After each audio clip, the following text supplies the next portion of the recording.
नाही, मी आताच सांगितलं, की आम्ही सरकारला स्पष्टपणानं आपल्या सगळ्याच्या माध्यमातून सांगायला लागलो, की राजकारणाकडे मला आणि माझ्या समाजाला जायचं नाही. आमचं मुख्य ध्येय आरक्षण.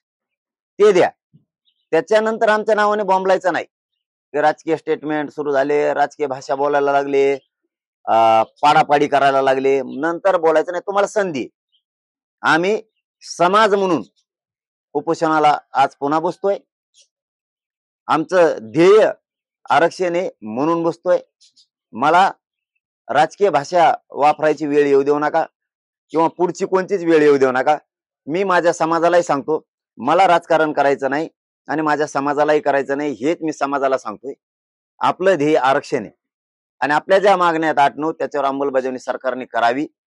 सरकारने नाही केली तर समाजाने उघड्या डोळ्यानं बघावं, मी आरक्षणासाठी उपोषणाला बसतोय. जर सरकारनं नाही दिलं तर याला देवेंद्र फडणवीस जबाबदार असणार आहे, हे समाजानं लक्षात ठेवावं.